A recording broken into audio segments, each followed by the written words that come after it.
Hey everybody, Scout Crafter here again. Welcome back to the show, and still on the injury list, but I got to tell you something. I promised a video this week, and I'm going to do it, and I'm really looking forward to it. I'm on some ibuprofen right now because of my back injury, but I have to tell you right now, I'm okay. So, let me tell you real quickly, the reason my back is screwed up as it is I was making good progress, but then there was a tool show, the Long Island Tool Meet, which I went to, and I was on my feet for a long time, and that's what screwed me up the next day, and that's why I've been bedridden for like 12 days since then. So, but I'm up and around. Still, I got a back brace on, using a cane, but I'm going to get this video out. And what this video is, I'm going to show you where I actually injured my back, the Long Island Tool Meet. Always a great bunch of guys there. I picked up a bunch of stuff, so let's see what I picked up, and let's get to that right away. Now, this is Alice and George, and George is a CB from years back, and he brought down this very interesting display. He bought these brand new at a Mac dealership in Pennsylvania. These are the Bulldog hood ornaments we just did. Now, he told me something very interesting, that the ears changed in 1979 because the old ones were too sharp and caused injury. Very interesting. Here's my good buddy Bruce, and Bruce made these, he makes these hammers. He has the mold, and he makes hammers, lead hammers, out of different handles, and he took an old pipe reamer and made this beautiful hammer. Now, this is about still an hour before the show starts.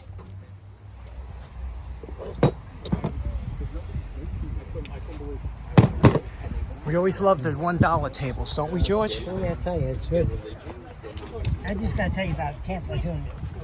Okay, next up, I want to introduce you to a good friend of the show and a good friend of mine now, George. And I just want to make an apology out to George because he came to the show for the first time. And unfortunately, I made a big mistake that I didn't know about. Now, I mentioned when these shows are coming up, and we have a bunch that around here in the Northeast that I tell you about.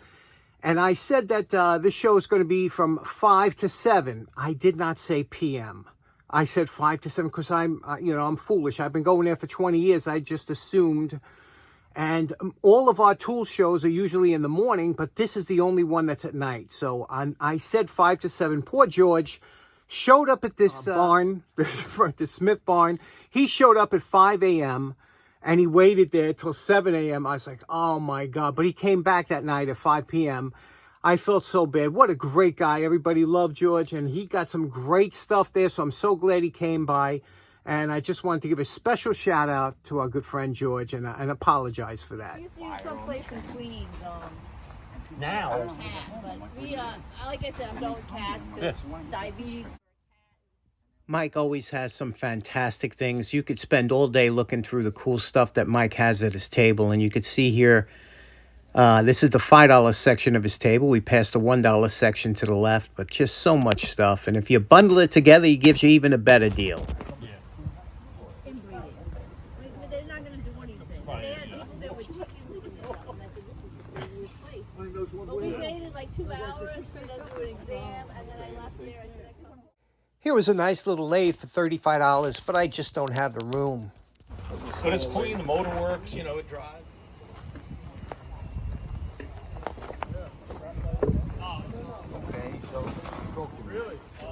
Which ones you want?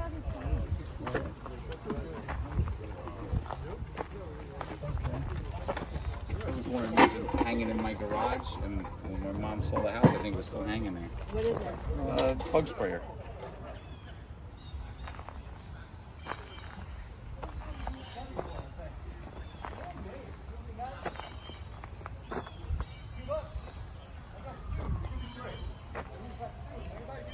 Look at that. Look at that cap. That's just... Afterwards, Brian and I stopped for pizza, and you see this pizza there, that spinach Alfredo? It tasted exactly like it looked. It was out of this world. Boy, this pizza was fantastic. We had a great time. Okay, so the show was really fantastic. It was almost worth the injury. That's how great of a time I had. The pizza was fantastic. Everything was good about that day, but let me show you what I came home with. Okay, first up, one of the highlights of every show is meeting up with the fireman Mike and his dad. It's always great to see them at the show. You can just, there could only be one vendor at the show, just Mike, and you can always find something great to pick up. He has the best, everybody, his dollar table is out of this world. His $5 table is just fantastic. He has the best stuff going. It's worth the trip just for Mike. Now, Mike gave me a great set of G.I. Joe dog tags that I have in the vehicle. Also, I saw these on his table. He's had them there for a couple times and nobody bought. And I always leave stuff. When I see really good stuff, I say, hopefully somebody will pick it up, and I leave it for, you know, but nobody was picking these up. I said, oh, I'm going to take them. We got a Black & Decker heavy-duty hole gun with the, look at that chuck on there. That's a heavy-duty chuck. I love this, this little detail in the back here. I guarantee these work. But they do need new cords, and we're going to do that. We're going to do that on an upcoming show. But what do you think of these? And I'll show you how sure I am that these work. I'm going to plug this one in and just show you. This one here is a little sketchy. I don't want to get a shock. But just to show you that these things never die, and I'm going to show you that this probably works. Okay, here we go. It's plugged in. $1. How can you beat a $1 electric drill, right? Next up, my good buddy Richie Kemp, who I always stay in contact with. We talk a lot. Richie, recently, he gave me these 3 clamps, and these clamps have a couple issues with them, but I want to talk about, I thought this would be a good teaching moment with these clamps. Now, clamps come in different sizes, obviously, and they usually measure the size by the opening in the jaw. And, you know, they have 2-inch, 3-inch, or whatever, but these are light-duty clamps, even though they might seem, you know, heavy-duty, but they're light-duty clamps. If you needed to really put some force on something, you would get a heavier, thicker clamp. But, you know, sometimes you don't need it. Sometimes you just need to hold, like, veneer on an edge or something like that, and you don't need a lot of pressure. So a lot of times these get abused for the simple reason that you can generate a tremendous amount of force with this thread, enough that it will open the clamp, and it's called sprung. When the clamp is opened, it won't come back, and I'll show you what that looks like in a minute. Now, manufacturers, to stop this from happening, usually will put a small rod. Now, it used to have sometimes had a thumb screw on the end, but this is a small, very thin rod, and that's so that you don't over-torque it. Now, you can see here, this one was over-torqued. And what happened was, it sprung. So that means when you tighten this down, it's not lining up with the flat part of the clamp. You see it's opened. Now, when you want to unspring these clamps or get them back to normal, you have to remember that it was pushed open from here to here, was opened up. So to close it, you want to put pressure on here to here and close it back up. Sometimes the threading will bend. And to see that, you have to turn it. You can see here it's wobbling a little bit when I turn this, so the threading is bent. But all you have to do is you can put this in your vise. You don't need a lot. And you could clamp it back down. Now, sometimes you could place it in the vise just so that you'll get close to the opening and press it closed. Okay, here you see we were able to close that up nicely, so now it's no longer sprung. And we were able to do that because these clamps were malleable iron. You can see it a lot of times they're printed on there like this, malleable iron. And what that is, it's a annealing process that they do on cast iron to make it more bendable. If you tried this on a regular cast iron clamp, it would snap if you tried to bend it anyway, you know. So they heat treat it so that it has a little give and it will bend instead of breaking. That's something that cast iron usually doesn't do unless it's malleable. Now, here's where this looks straight, but you could see here when I try and open it, I'm going to show you. Watch what happens. You see that end wobbling near my fingers? See that? It's not straight, even though it looks straight. So to find out where the bend is, you open it up like this. Open it all the way up. And now you can see this section here, nice and straight. Right? Look at that. Perfect. So the bend is here. In order to get that bend out, what you're going to do is you're going to put this in the vise and use the body of the clamp to tweak it one way or the other. So what you do is you're going to twist this. See where it's my finger? Look at the distance. When it starts to move away from my finger, like there, that's a high spot. So you want to put this in a vise and back it off and bend this down. You have to tweak it a little bit until this goes smooth in and out. But the bend is back here where it's going into the base of the clamp. Now you can see we put it into the vise again. You can see the bend is right around here, okay? Now you could do it one of two ways. You can use your hand and try and bend it this way, but what I like to do is use the side of the vise, clamp it in there tight in the vise, use a pry bar, get a pry bar in here like this, okay? And then pry it to the side, and you'll see what happens here when I move it. Watch. You see, it's much easier to move when you're prying it away from the vise, and that'll straighten up that thread. Okay, here we go. We have the clamp back in operating order. You could see it's no longer sprung, and notice that goes straight in, nice and easy. It takes a little while. It's good to practice with smaller clamps till you get to the big ones. And see how it matches up now perfectly with the top.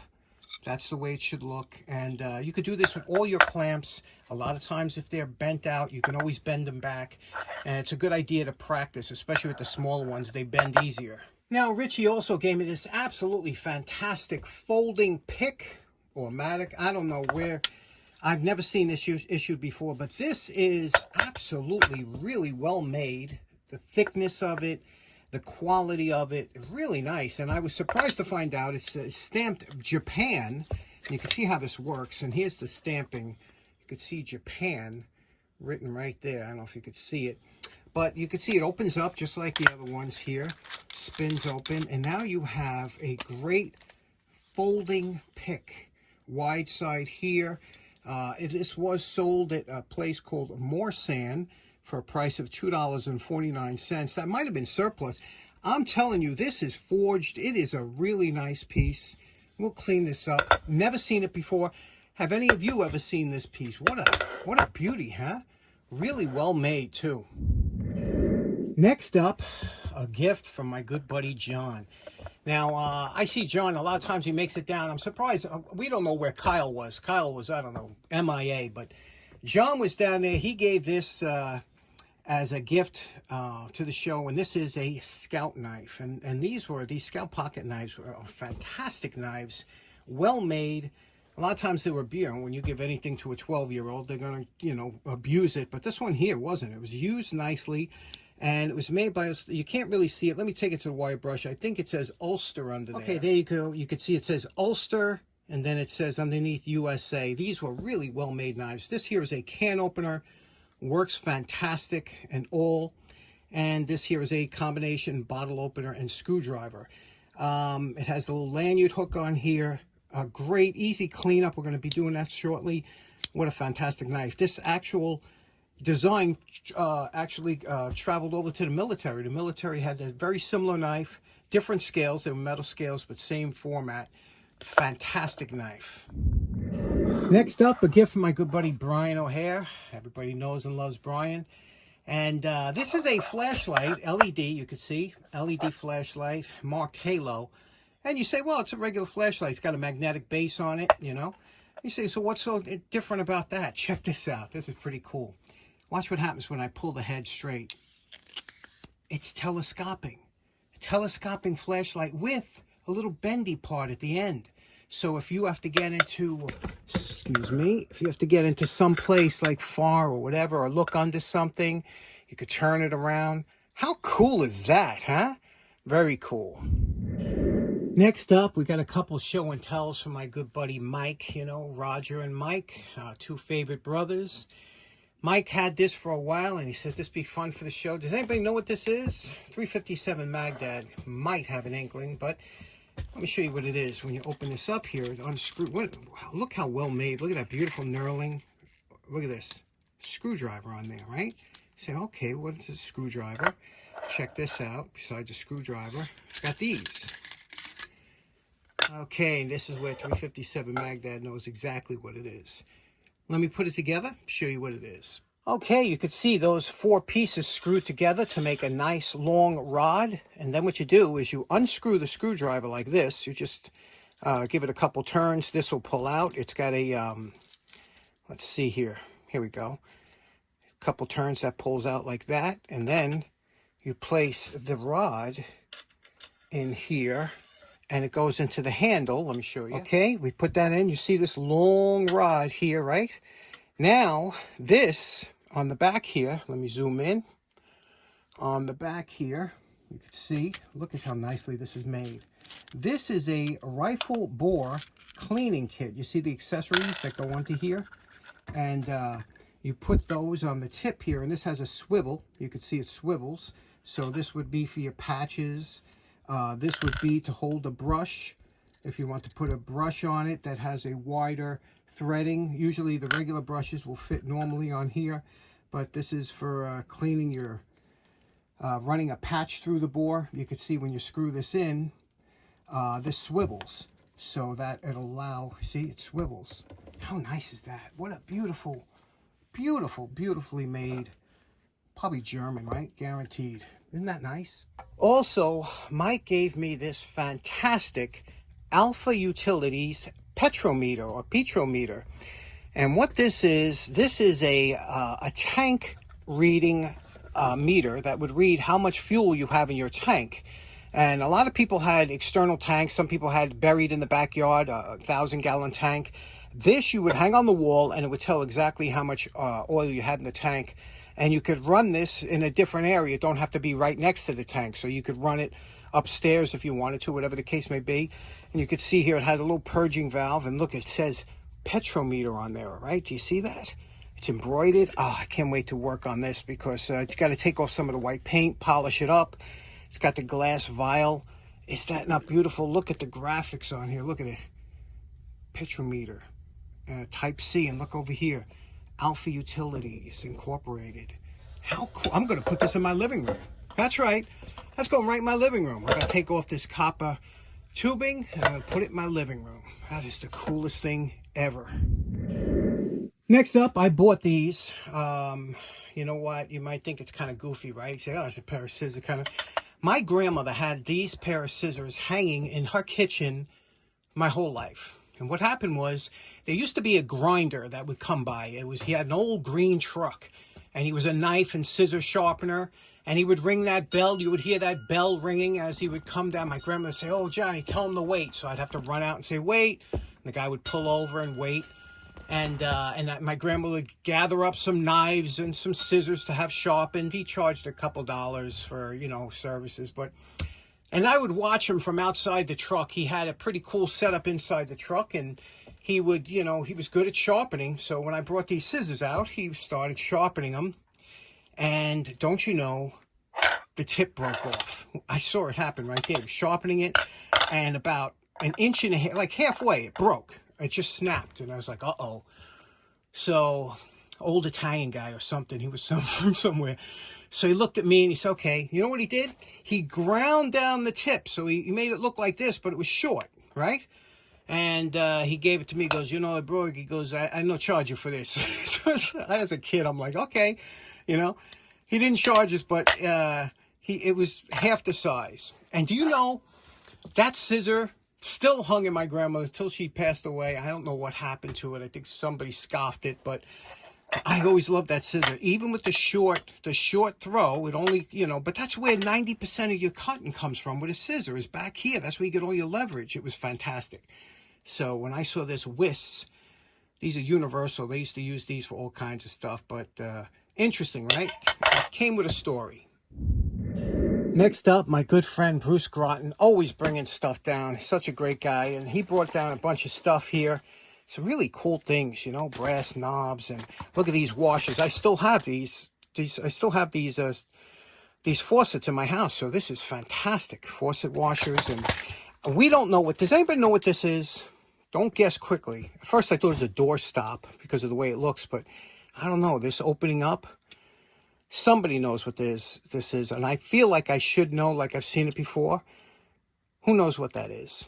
Anyway, always brings down some fantastic stuff. This is the actual head of the hammer. Remember that hammer I showed you, the lead hammer that he made? He used this handle to make it because, you know, nobody uses these anymore. And, wow, how cool is that?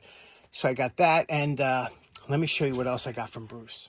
Now, I bought Bruce's entire collection, and he was so nice to bring them down like this. Look at this. His entire collection of spring calipers. And oh, look at that. And look at this. Look what he had them priced at. You know, that's a steal. And look at this. Look at some of these are just absolutely beautiful. And look at all the different types, right? Look at these. And so I have a plan for these. I wanted to clean them up. And by the way, if you want to clean these up, the fiber wheel. Another thing, do not put these in a Vaporust. These spring steel clamps on top snap when put in a Vaporust. Don't ask me why. Just clean them up with a wire brush. But these really don't. But look at all these nice ones, right? These are vintage. Look at that. And so my plan for this is I want to clean these all up, make a little shadow box with green felt, and hang these up inside and, you know, display them nicely. You know, there are two guys that are outstanding at displaying their tools. One is John Fix, my good friend John Fix, and the other one is Ben, the Tool Addict. Both of those guys used to put out photographs like on Instagram and stuff with their tools displayed, and they are fantastic at doing it, you know, and you have to know how to do it to balance the photo out. You have to really, it's kind of a talent, and both of those guys are fantastic at it. So I want to do that with these. What do you think? What do you think of this? Some of these are really, and you see the way these come out. I've done these on the channel before. Each one of these has a story, and dividers, calipers, just perfect, right? What do you think? Next up, I bought this from my buddy Pete. What a beautiful example of German craftsmanship. And now you can see this clamp, very similar to many other clamps that were made, but there's slight differences. If you notice, the handle is much more robust, stout. It's got brass down here. Look at the square threads, not Acme, really nice. They're heavy duty. And this is one of those adjustable clamps, okay, you see? And they always need just a little bit of cleaning up to get them to work super smooth, but you can see here, made in Germany. You see that? What a beautiful clamp. This will clean up nice, but look at the swivel pads. The Germans didn't mess around, I'll tell you. When they made stuff, they went the extra yard. And this is just a heavy-duty, nice clamp. What do you think? Next up, I also got these from Pete. This is, you can see what these are, tins. Tins are wildly popular. You know, a lot of us have them around the house just from being there. But this is Prince Albert in a can. And it was long burning and pipe and cigarette tobacco. So I guess you could roll with either one you wanted. But Prince Albert. Now, what I find so interesting about these old tins, you could see that had the little lever on here that would come with it, so you could open up the top and pop it open without having to get a screwdriver or something. That was just ingenious, wasn't it? I wonder why that, you know, kind of fell out of favor, that these little handles didn't come in a lot of other things.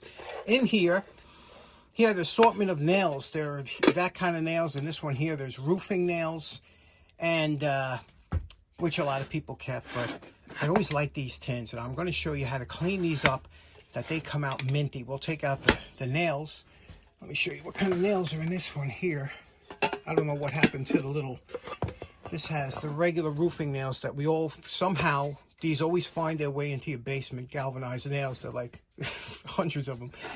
But we're going to clean these up, and I'm going to show you how to polish out a tin. Last up, my good buddy Rommel, who rarely sells. He usually buys, but he had his, he had a pickup truck, and he had it full of stuff. And I said, Rommel, you're selling it? Oh my God, what great stuff he had. First of all, his prices were fantastic. I picked this up. Look what I paid for this here. And you know why I bought this?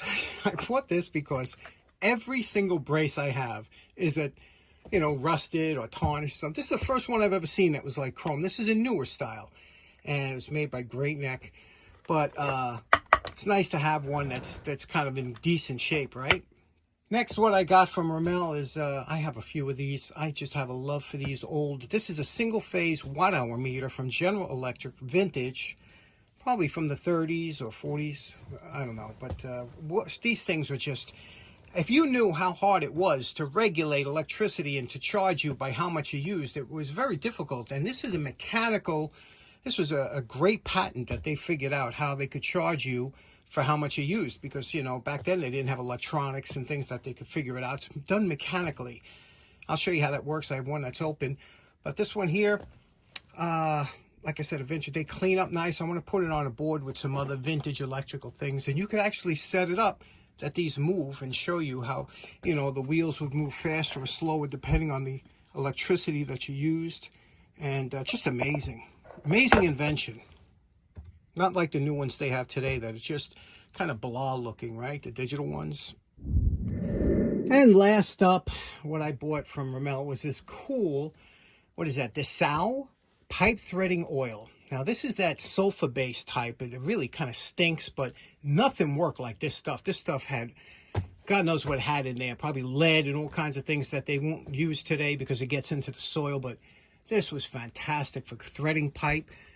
You can see the best grade, and what a fantastic tin this is. Let me take out a tub of towels and wipe it down. Let's see what it looks like. Now my plans for this is to clean it up and display it and take out, there is some oil in there, but this tub of towels should take off a lot of this without damaging the paint. The problem with this oil here, it's very hard to cut through.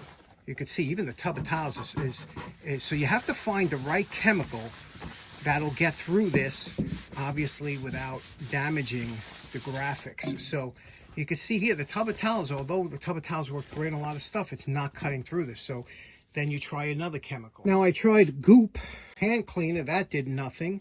So sometimes you have to need something with abrasive, okay? And again, you try and start with the easy stuff first. This is polishing compound. It's got a slight abrasive to it. And you could tell as soon as you start rubbing, you look at your applicator and you see what's coming up. And you can see here that some dirt is coming up from here. So that is polishing compound. Another thing is don't try it on an area that's like in the front in case you go too deep or something. But polishing compound, look at that's taking it off. Again, this is something that it's going to take a little bit of elbow grease because this stuff sticks, you know, and let the polishing compound do the work. Okay, we're not trying to take off any lettering. We're not trying to take off any paint. But polishing compound is a great cleaner. Let me show you how that looks in a minute. Okay, you can see here, we just did that little area right there, and you can see the difference. But, you know, it would take a while. I'm going to have to see, and you have to remember this part, I don't know if it's a decal or something. You got to be very careful doing this, but you want to get in between those letters to get that out of there. So I'm going to look for the right chemical that'll dissolve this and not the paint, you know. But it is a great tin, right? And look at the top. The top is what sold me. Look at this top. You see that? And look at came with a pour spout. Look at that beautiful cap. You ever see a cap like that before? Nice, right? And look at that pour spout. See? So you could pour it like this. That is just, I never see anything like it. Just a beautiful tin. We'll take what's probably got about this much in there. We'll put it into a jar and then clean this up for display. Oh, I almost forgot there was just one other item I bought. I got this from Chris at an auction. I paid $5 for this. This is a vintage, what we used to call a crate. There's sometimes fruit crate. This one here held, you can see here it says Nabisco, National Biscuit Company. National Biscuit Company. And what my plans for this is to make a skate racer. Now, I don't know if you if you're old enough to remember, when I was a kid, I must have been about 6 or 7 years old, my dad made me a skate racer, which is something that they used to have in the 30s and 40s, pre-bicycle. And it was made from a 2x4, a roller skate cut in half, and they would put this on top, and it had a handle. And my father made me one. I was the only kid in the town that had one back in the, you know, this was like 65, 66. Kids already had bikes by then. I didn't. I was too young.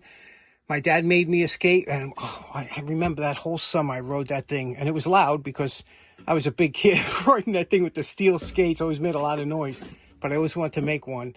So I have the right roller skates for it. I have the old-fashioned rough cut 2x4. I'm going to make a replica of the one my dad made for me. What do you think of that? Does anybody remember those old-fashioned crate racers? By the way, I was joking about that lathe this being for sale. It was not for sale, and if it was for sale, it'd be very expensive. That's a Manson miniature lathe, and they were produced in the 40s and 50s, and they go for crazy money today. And it just so happens The reason I filmed it and mentioned it is because my good friend and mentor, Dan Semmel, has one of the greatest collections of those in the Northeast or in the world. Okay, so in closing, I apologize for the shaking and for the being out of breath and stuff. It's very hard for me to stand up, and I hope you enjoyed today's episode. What was your favorite item? Did you see anything there that brought back memories or whatnot? And thanks so much for tuning in. We'll see you again next week. Take care. Bye-bye.